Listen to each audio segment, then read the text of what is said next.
நம பார்வதி பதையே. ஹரஹர மகாதேவா,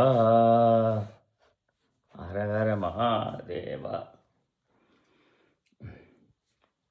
தென்னாடுடைய சிவனே போற்றி, எந்நாட்டவர்க்கும் இறைவா போற்றி, காவாய் கனகத் திரளே போற்றி, கைலை மலையானே போற்றி போற்றி.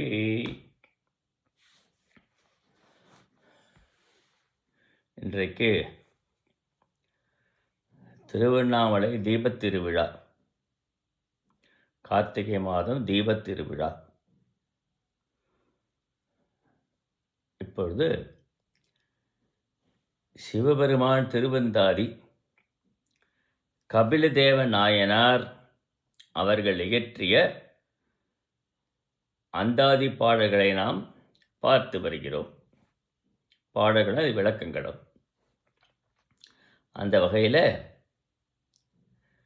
81ஆம் பாடல் என்று 81ஆம் பாடல் பார்க்க போகிறோம். அதற்கு நான் பார்ப்போம்.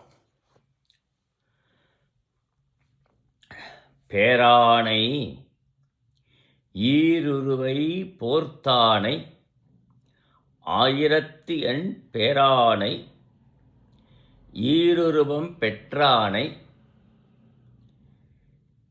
பேரா நஞ்சு உண்டானை உத்தமனை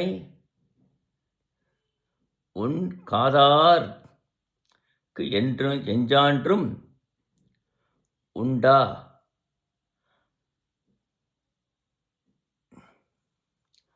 உண்டா நல்ல உயிர். அதாவது எஞ்சான்றும் உண்டான் அல்ல உயிர் என்பது உண்டானல்ல உயிர், உண்டானல்ல உயிர் என்று இந்த பாடல் வருகிறது. பெரிய யானையினது உதிர பசுமை மாறாத தோலை போர்த்தியவன். தக்கர்கள் தக்கையாகம் செய்து அதில் ஏவின யானையை உரித்து அப்படியே குருதி சோர உடலில் போர்த்தவர்களாம் அவர்கள் சிவருமான் என்பதை பார்க்கிறோம். 1008 திருநாமங்களை உடையவன். 1008 திருநாமங்கள். சிவருமானுக்கு திருநாமங்களை எண்ணிக்கை சொல்ல முடியாது, 1008 இருக்கின்றன. அவற்றை உடையவன் சிவபெருமான். ஒரே உடலில் ஆணும் பெண்ணுமாக 2 உருவங்களே கொண்டவன். ஓருருவம், ஒரே உருவத்தில் ஆண் பாதி பெண் பாதி உருவத்தை கொண்டவன் சிவபெருமான். அதாவது உமையை தன்னுடைய பாகத்திலே கொண்டவன் சிவபெருமான். தன் ஆற்றல் மாறாத விடத்தை உண்டவன். ஆழகால விடம் என்று பெயர். இல்லையா?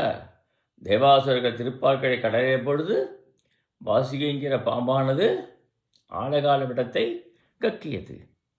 மந்திரமலையை மத்தாகி வாசுகை கயிறாக்கி திருப்பார்க்கடை கலந்தார்கள் தேவர்கள் அசுரர்கள் ஒரு புறம். அப்பொழுது அந்த வாசுகிங்கிற பாம்பு ஆழகால அஞ்சை கக்கியது. அதை சிவருமான் சிறு திணை அளவாக ஆக்கி உண்டு விட்டார். பார்வதேவியார் அவருடைய திருக்கழுத்தினை பற்றிய போது அங்கு அமைந்து விட்டது. அது நீலகண்டம். அவருக்கு தான் நீலகண்டம் என்று பெயர். சிவருமானுக்கு நீலகண்டன் என்று பெயர். சிவருமான் தியானம் செய்யாதவர்களை எக்காலத்து எந்நாள்களும் ஆன்ம ஊதியம் சிவருமானை தியானம் செய்பவர்களுக்கு அவர்கள் பண்ணுவார். கருணை வள்ளலவள். தியானமே செய்யாமல் இருக்காங்க இல்லையா, சிவத்தியானமே செய்யாமல் காலம் தள்ளி வருகிறார்களே, அவர்களுக்கு அவர் அருள் புரியார் என்பதை பார்க்கிறோம். ஆமாம்.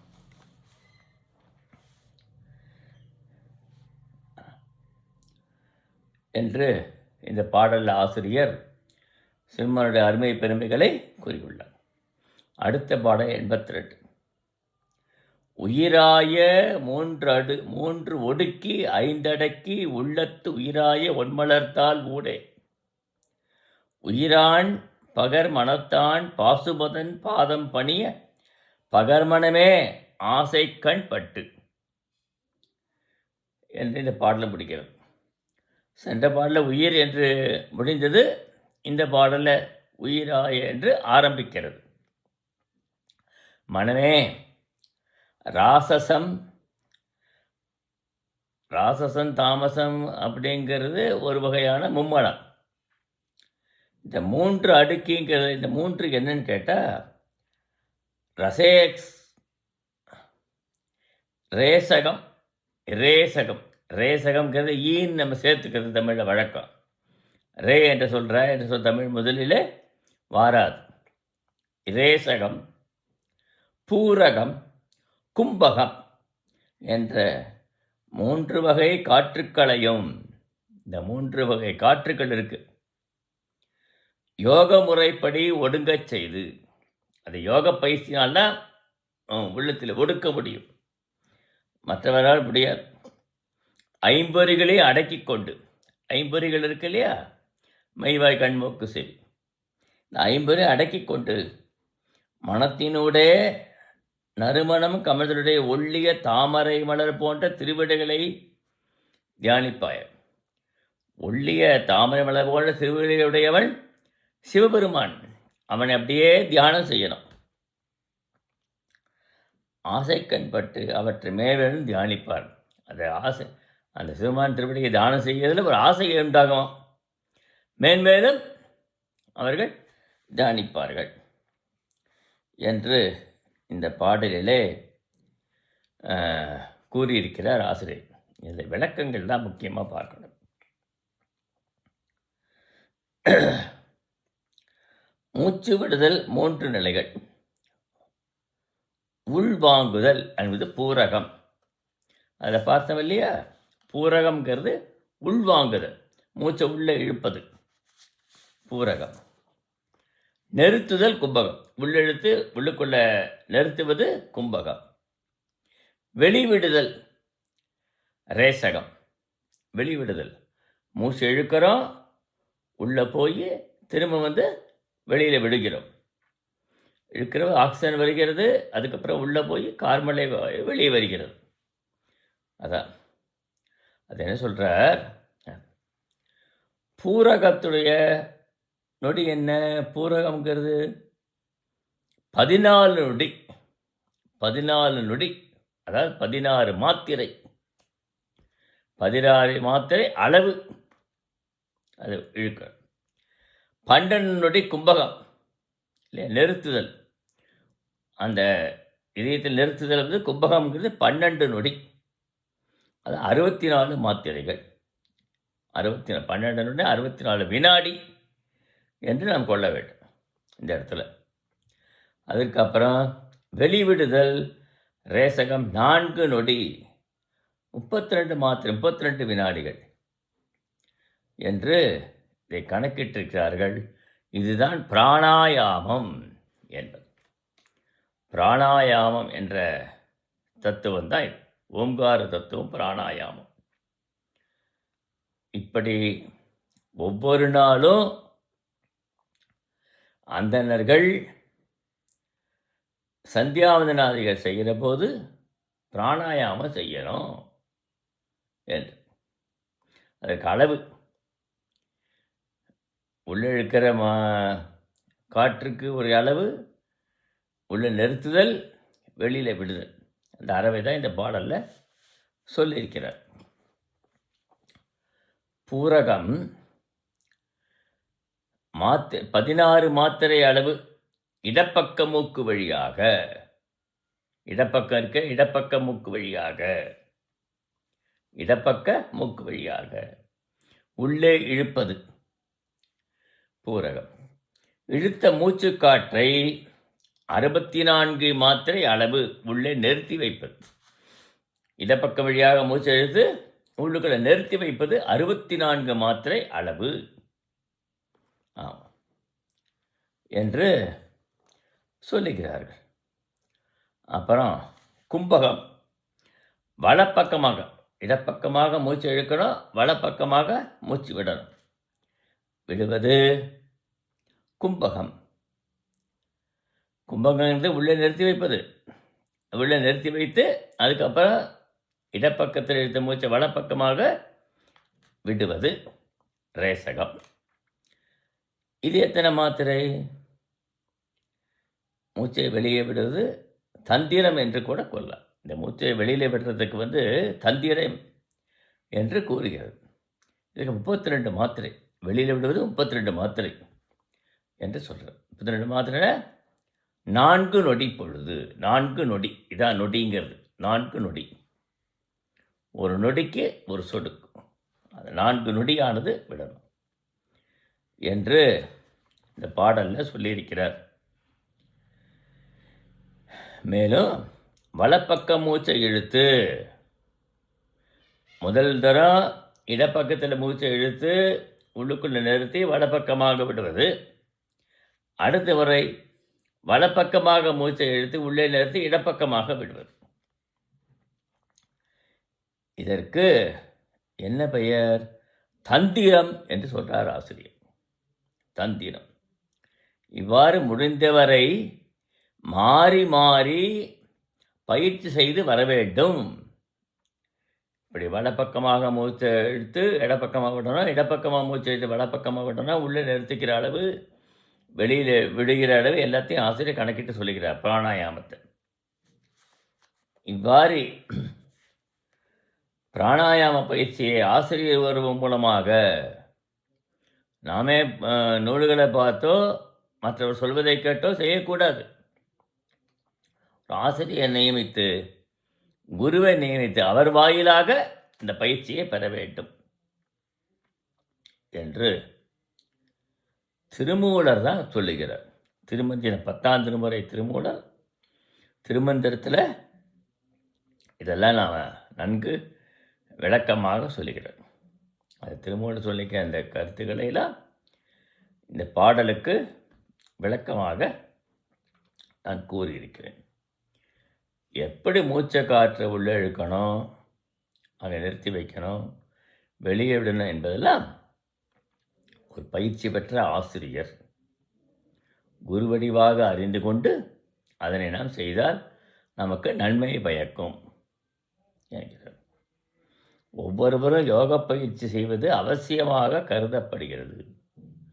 எல்லாருக்கும் இந்த உலகத்தில் ஆண் பெண் பிறந்த அனைவருக்குமே யோக பயிற்சி மிக மிக முக்கியம் என்று பார்க்க. 83ஆம் பாடல்.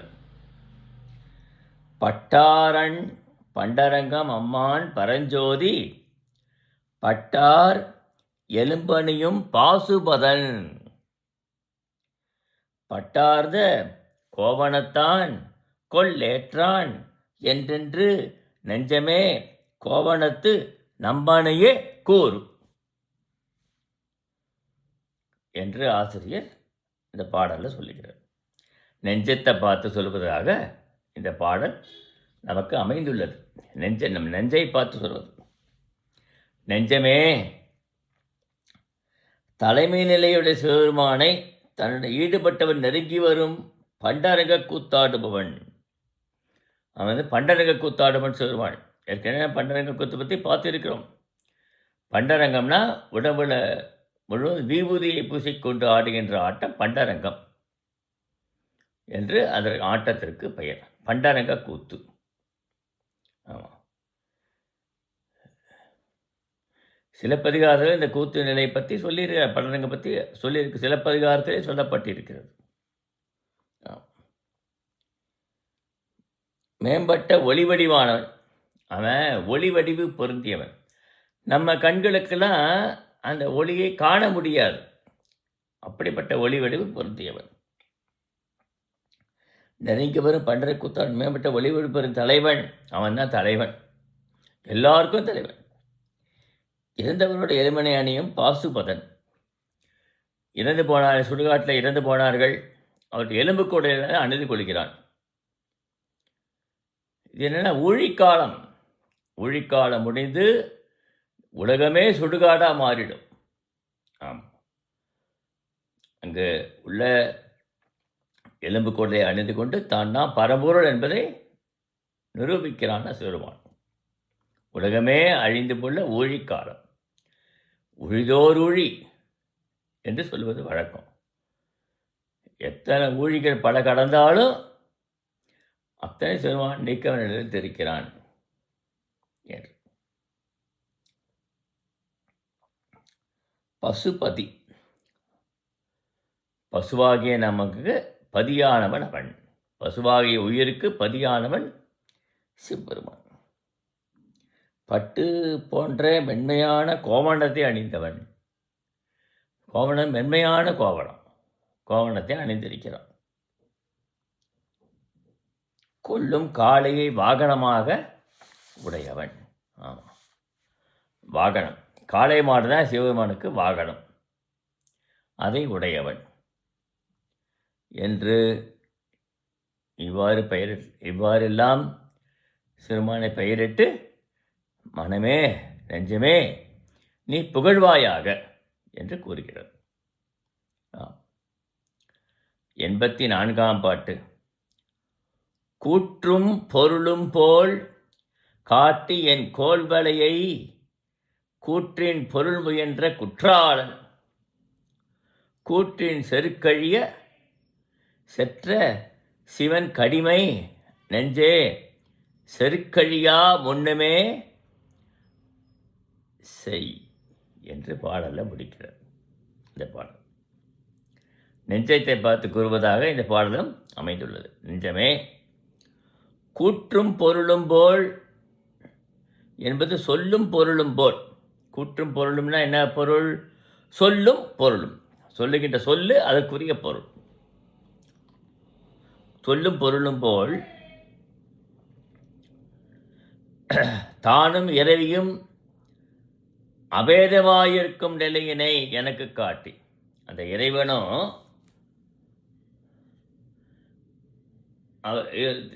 அபேதமாயிருக்க, அபேதம் வேதம் அபேதம், அபேதமாயிருக்க நிலையினை இறைவனும் இரவியும் அபேதமாயிருக்கும் நிலையினை எனக்கு காட்டி திரண்ட வளையல்களை என்னை விட்டு பிரிதற்குரிய பொருளாக செய்ய முயன்ற.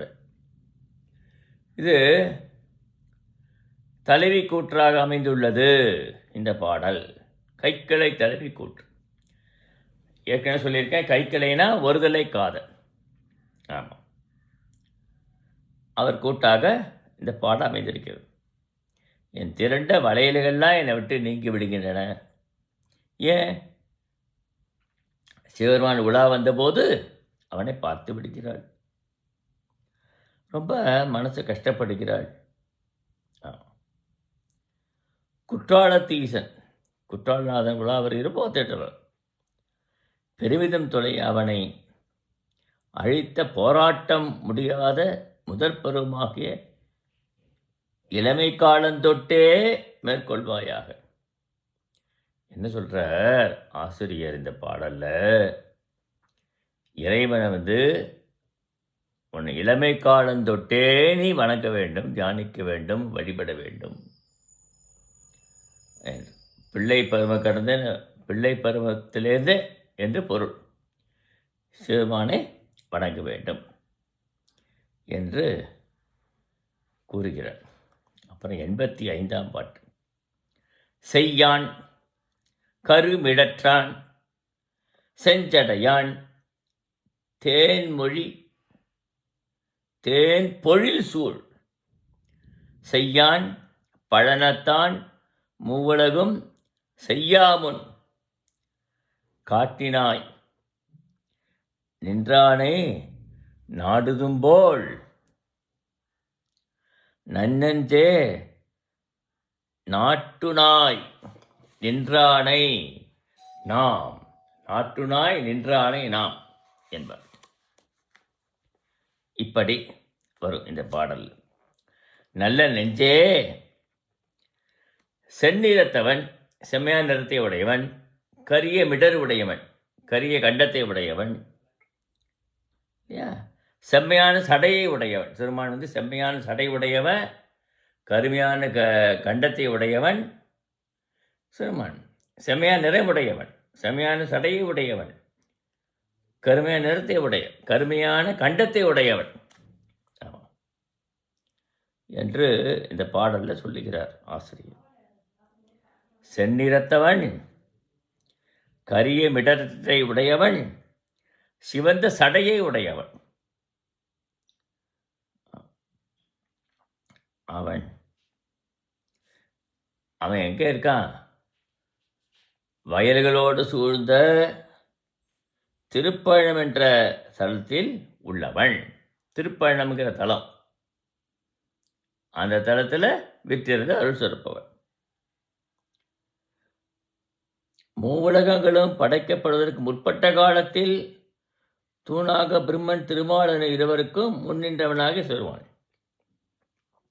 மூவுலகம் படைக்கப்படுவதற்கு முன்பே திருமாலும் பிரம்மதேவன் அன்னப்பறவையாகவும் திருமால் பன்றி வடிவெடுத்தும் சிவபெருமானுடைய முடியையும் திருவடியும் காண வேண்டும் என்று பல ஊழிக்காலம் சென்றார்கள். ஆனால் காண முடியவில்லை இல்லையா? அதான் பார், இந்த பாடலுக்கு ஏற்ற மாதிரி இன்றைக்கி அமைந்திருக்கிறது. திருவண்ணாமலை தான் அக்னி பிழம்பு என்று பெயர். திருவண்ணாமலைக்கு அக்னி ஸ்தலம். அந்த ஸ்தலத்தில் ஒரு சிவராத்திரி அன்று இறைவன் தழல் தூணாக காட்சியளித்தான். மகா சிவராத்திரி வருது இல்லையா? மகா சிவராத்திரி அன்று தழல் தூணாக இருவருக்கும் காட்சியளித்தான் என்று சொல்கிறார் ஆசிரியர். இப்படி சிறுமான் அனைவரும் மிகவும் தியானிப்போம். அப்படிப்பட்ட சிறுமான் தியானிக்க வேண்டும். பிரம்மனுக்கும் திருமாலுக்கும் காட்சி கொடுத்த சிறுமானை நாம் தியானிக்க வேண்டும் என்று சொல்லுகிறார். அடுத்தது, நாவாய் அகத்துளதே நாம் உளமே நாவாயான், நாவாய் போல நன்னெறிக்கண் உய்க்கும். நல்லறிக்கண் உய்க்கும், நல்ல நெறியில் கொண்டு போய் சேர்க்கும் என்ற பொருள்.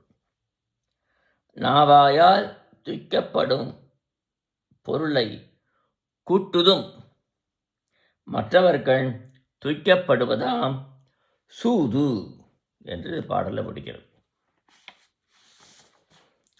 நாக்கு வாயில் இருக்கு. நாக்கு எங்கே இருக்குன்னா வாயில் இருக்கு. நாமும் இருக்கிறோம். படகு போல இருந்து நம்மை பிறவிக்கடலில் நின்று நல்ல வழியில் ஒருதலையாக செலுத்துபவன் சிறுமான் படகு வடிவாக இருக்கிறானா? படகு வடிவாக இருந்து நம்மை பிறவிங்கிற பெரிய கடலிலிருந்து நம்மை நீக்குகிறான். பிறவி பெருங்கடல் நீந்துவர் என்று சொல்றாருல திருவள்ளுவர். நீந்துவர் நீந்தார் இறைவனடி சேராதார். அந்த அப்படியாக பிறவி பெருங்கடலாக இருந்து நம்மை விடுவிக்கிறான் ஆசிரியர். வீடு பேர் அடிக்கிறான்.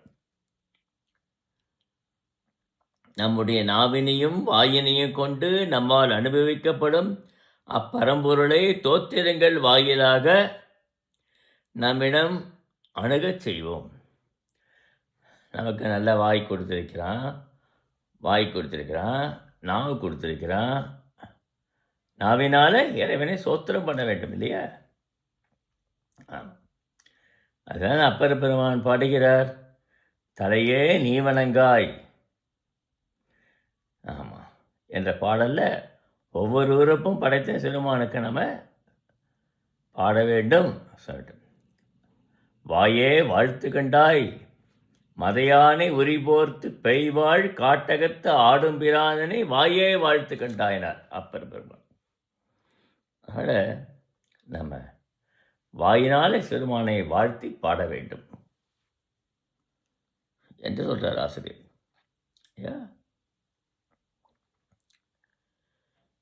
என்று வீடு பேர்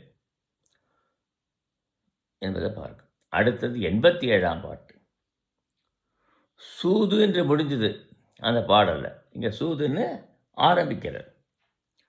சூது ஒன்று உனக்கறிய சொல்லினேன் நன்னெஞ்சே, சூதன் செயற்கரிய சோதியான் சூதின் கொழுந்தேன் கமிழ் சோலை குற்றாலம் பாடி கொழுந்தே இழந்தேன் குறுகு. நல்ல நெஞ்சே, நல்ல நெஞ்சை பார்த்து சொல்கிறார், சுவையான செய்தி ஒன்றை உனக்கு புலப்படுமாறு சொல்லுகிறேன். நெஞ்சே, நீ கவலைப்படாத, உனக்கு சுவையான செய்தி ஒன்று சொல்கிறேன், கேட்டுக்கோ. சூரியனும் சொல்ல இயலாத அளவு பிரகாசமுடையவன். சூரியன் 1000 கோடி சூரிய பிரகாசமா, அப்படிப்பட்ட சிறுமான். அதனால தெரிஞ்சுக்கொள்ளு, சிறுமான் 1000 கோடி சூரிய பிரகாசம் உள்ளவன். ஆமாம்,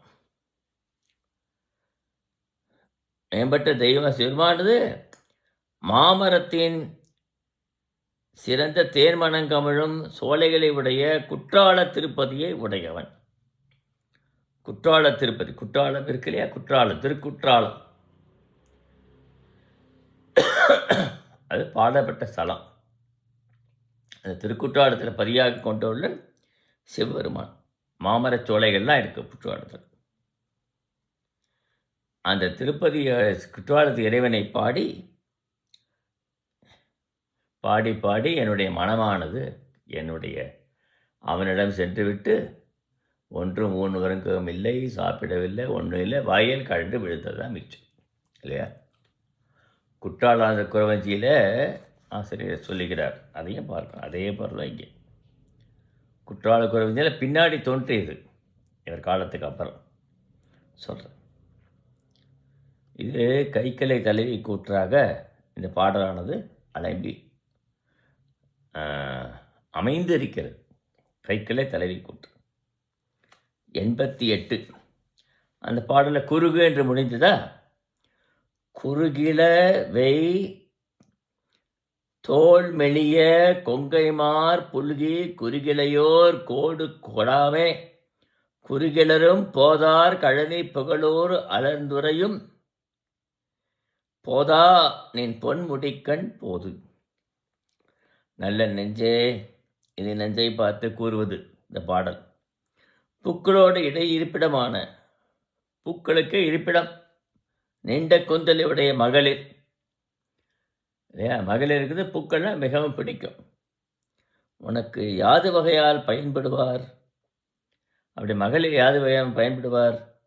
நீ போவாயாக, போய் அலைகளை உடைய கங்கை நீரை தலையில் சுமந்த புண்ணிய வடிவானவனும் இறந்து போனவர்கள் எரிக்கப்படும் சுடுகாட்டில் எரியும் ஒளியே சிறிய விளக்காக கொண்டு இருளில் அச்சுடுகாட்டில் நின்று ஆடுகின்ற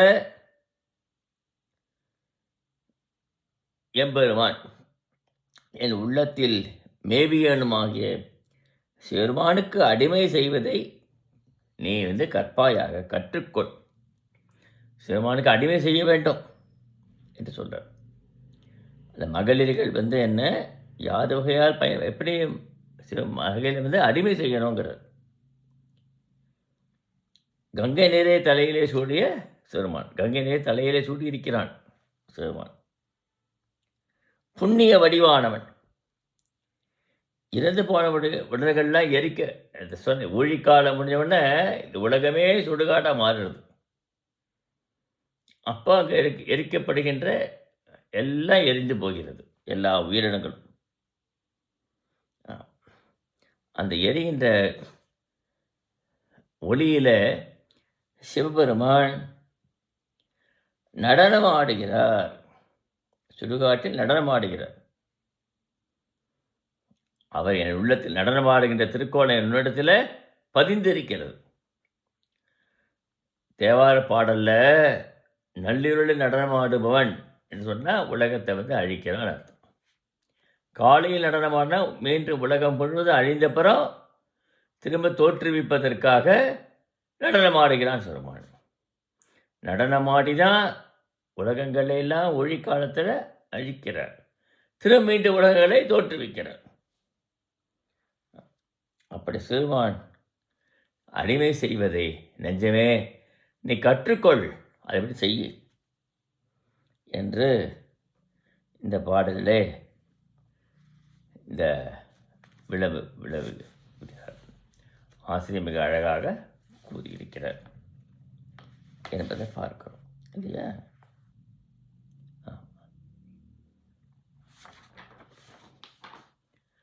அடுத்தது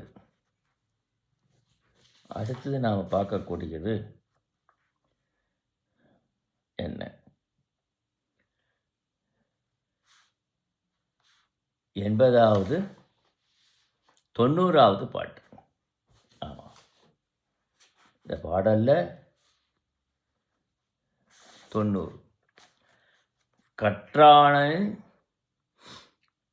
சாடு கா வள்ளி கலந்தைக்கோன் கற்றானை கல்லாத நாளெல்லாம் கற்றான் அமரர் கமரருக்கு அரசு கடிமை பூண்டார் அமரருக்கு அமரராவார் என்று இந்த பாடலில் ஆசிரியர் சொல்லுகிறார். கன்றினுடைய பசுவின் பஞ்சகவியத்தில் அபிஷேகம் செய்பவன். பஞ்சகவியத்தினால் அபிஷேகம் செய்வது சிறுமானுக்கு மிகவும் பிடிக்கும். இந்த கலந்தை என்ற இடத்திலே கோயில் கொண்டு உள்ளவன். ஆமாம், எல்லாவற்றையும் உணர்ந்தவனாகிய சிறுமான், எல்லாவற்றையும் உணர்ந்தவன், ஓதாதே உணர்ந்தவன் அவன். அவன் அவனுடைய புகழை பாடாத நாட்கள் இருக்கக்கூடாது, பேசாத நாவாக இருக்கக்கூடாது. நன்றியுரை அடைத்து கிடப்பவன் தேவாதேவராக சிறுமானுக்கு ஆட்பட்ட அடியவர்களுக்கு விரும்பத்தக்க. தேவாதி தேவர்கள்லாம் சிறுமானுக்கு அடிமை செய்பவர்கள் இல்லையா. அடியார்க்கு அடியனாய் இருக்க வேண்டும் என்று சொல்ல, அடியார்க்கு அடியனாய் ஆவேனோ என்று பாடி, அந்த அடியார்க்கு அடியனாக இருந்து நாம் இறைவனை வணங்க வேண்டும் என்றெல்லாம் சொல்லி இந்த பாடலிலே பார்க்கிறோம். ஓம் நம பார்வதி பதியே அரஹர மகாதேவா. தென்னாடுடைய சிவனே போற்றி, எண்ணாட்டவர்க்கும் இறைவா போற்றி, அண்ணாமலையானே போற்றி போற்றி, திருவண்ணாமலையானே போற்றி போற்றி.